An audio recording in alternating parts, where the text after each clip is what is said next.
मुझे नहीं पता था कि इतनी भीड़ होगी, लेकिन जैसे लग रहा है भगवान आए हुए हैं। जैसे इतने एक इंसान के अंदर इतनी पावर है कि वो इतनी भीड़ अंदर इतनी भगदड़ मची हुई है। एंड देख के खुशी हो रही है। ये नहीं है कि अरे भीड़ है हम मिल नहीं पाए, खुशी है कि एटलीस्ट यहाँ पे उनकी वाइब्रेशन से हम कैच कर पा रहे हैं। लिटरली गूज़बम्स आ रहा है जब भी स्पीकर में आवाज आ रही है। इंडिया में बहुत सारे बाबा हैं, बहुत सारे गुरु हैं।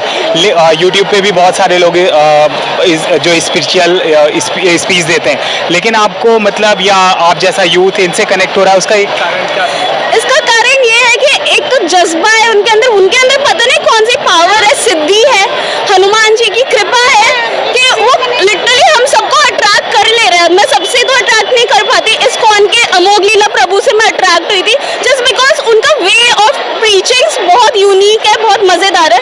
बट इनके में एक कॉन्फिडेंस अलग है, जैसे होता ना कि भगवान के रूप ही है, ये भगवान के रूप लगते हैं, इसलिए अट्रैक्शन, सबको अट्रैक्शन हो रहा है। जैसे बागेश्वर धाम के डिवोटी हैं, उनके लिए कहा जाता है कि लोग मैजिक पे ज़्यादा बिलीव कर रहे हैं, लॉजिक पे कम।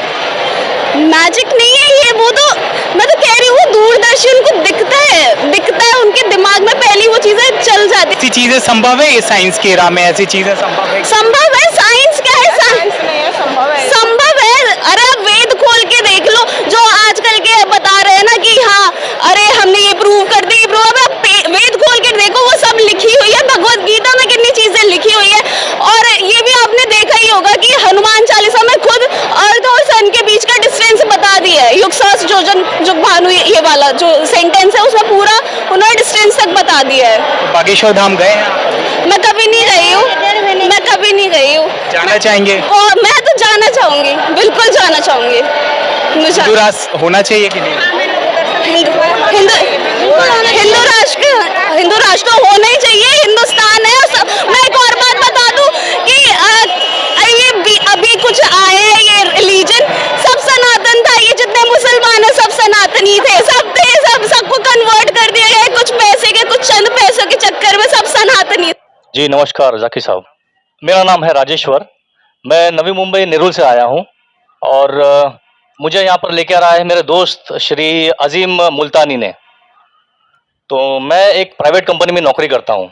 तो मेरा ये कहना है, हम जो लोग बोलते हैं कि मैं हिंदू हूँ, मुसलमान बोलता है मैं मुसलमान हूँ, सिख बोलता है मैं सिख हूँ, क्रिश्चियन बोलता है मैं ईसाई हूँ, तो सब लोग अपने अपने धर्म का अपना परिचय देते हैं। बिल्कुल।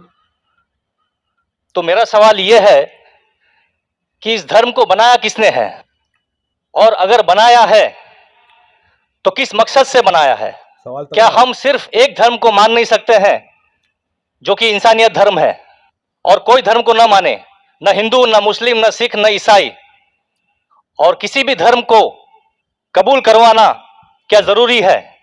भाई साहब का अच्छा सवाल है, बहुत अच्छा सवाल है। और एक सवाल साथ में इसमें जुड़ा हुआ है सर, मैं पूछना चाहूंगा, बिना किसी धर्म को कबूले बगैर क्या इंसान नेक और सही रास्ते पे चल नहीं सकता है? और ये जो अपने अपने धर्म के गुरु हैं, वो किस लिए अपने धर्म का प्रचार करते हैं और किस मकसद से करते हैं? ये मेरा प्रश्न है। भाई साहब का बहुत अच्छा सवाल है कि लोग कहते हैं मैं हिंदू हूं, मैं मुस्लिम हूं, मैं सिख हूं, मैं ईसाई हूं। तो ये धर्म को किसने बनाया? धर्म होना चाहिए कि सिर्फ? बिल्कुल सही है, धर्म होना चाहिए कि, और वो होना चाहिए इंसानियत। भाई साहब पूछते धर्म होना चाहिए कि, फिर पूछते क्या धर्म को कबूल करना जरूरी है? और क्या एक धर्म में मानना जरूरी है? भाई साहब ने अच्छा सवाल किया कि कोई कहता है मैं मुस्लिम हूं, कोई कहता है मैं हिंदू हूं, कोई कहता है मैं ईसाई हूं, कोई कहता है सिख हूं। ये धर्म को किसने बनाया? और धर्म होना चाहिए एक। आपका पहले भाग जो सवाल का बिल्कुल सही है। कुरान में अल्लाह ताला फरमाते सूरह अल इमरान में सूरह नंबर 3 आयत नंबर 19 में, इन्ना दीन इंदल्लाहिल इस्लाम, अल्लाह के नजदीक सिर्फ एक ही दीन सही है, वो है अपनी जिंदगी अल्लाह के, खुदा के, ईश्वर के, भगवान के अहकामात के मुताबिक बसर करना। तो दीन होना चाहिए एक ही। ये इतने दीन किसने बनाया? इंसानों ने बनाया।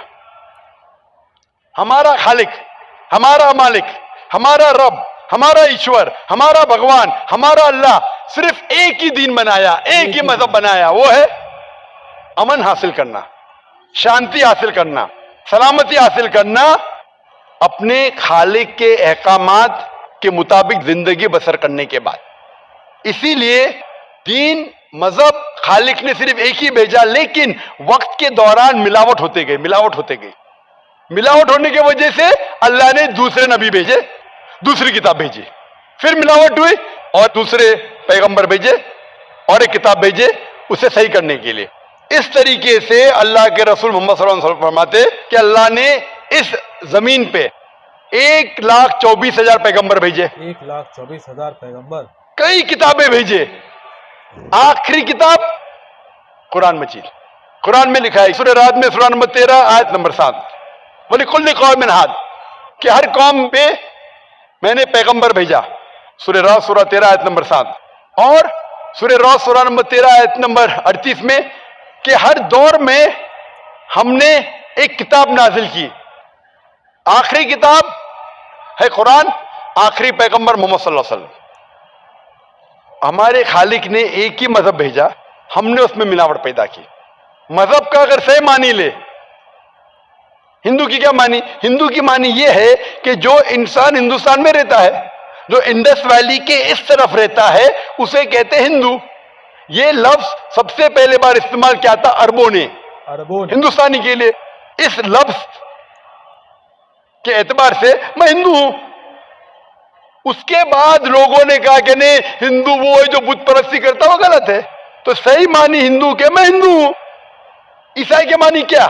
ईसाई के मानी जो ईसा अलैहिस्सलाम के पैगाम पे अमल कर रहा है, ईसा अलैहिस्सलाम ने जो चीज सिखाई उस पर अमल करता है। मैं कहता हूं कि मैं जो अपने आप को ईसाई कहते हैं उससे ज्यादा ईसाई हूं, क्योंकि मैं ईसा अलैहिस्सलाम के बातों पे और अमल करता हूं बनिस्बत वो लोग जो अपने आप को ईसाई कहते हैं। तो उस लिहाज से मैं और पक्का ईसाई हूं। अस्सलाम वालेकुम दोस्तों, इस वीडियो पे हमने देखा एक महिला को जो कि भागेश्वर बाबा की तारीफों के फूल बांध रही होती हैं।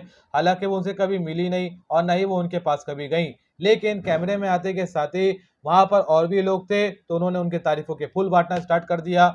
और जो है अनभक्तों को अगर देखना है तो आप देख सकते हैं, आपको बहुत जगह मिल जाएंगे। अब बात कर लेते हैं जिस तरीके से सोशल मीडिया के जो यूजर्स हैं और जो सोशल मीडिया के लोग हैं, वो लोग ये बताते हैं कि भागेश्वर बाबा जो है वो ढोंग फैलाते हैं। ऐसा कुछ भी नहीं है, वो लोगों को और अंधकार की तरफ ठेल रहे हैं। लोगों को रियलिटी की तरफ आना चाहिए। अब वो रियलिटी की तरफ कैसे आएंगे? अपनी धार्मिक किताबें जब पढ़ना स्टार्ट करेंगे तभी आ पाएंगे। उसके बाद हम डॉक्टर जाकिर नाइक साहब का भी एक वीडियो क्लिप देखते हैं और उन्होंने काफ़ी ब्रीफ में बात की है। उम्मीद करता हूँ आपने ये पूरा वीडियो देखा होगा। तो आप इस वीडियो के बारे में, डॉक्टर जाकिर नाइक की राय के बारे में, उनके बातों के बारे में आप क्या राय रखते हैं? अपनी कीमती राय हमारे कमेंट बॉक्स में जरूर शेयर करें और इस वीडियो को तमाम भाइयों तक जरूर शेयर करें ताकि उन तक भी हक और सच की बात पहुंच सके। मिलते हैं आपसे अगली वीडियो पे, तब तक आप अपना ध्यान रखें।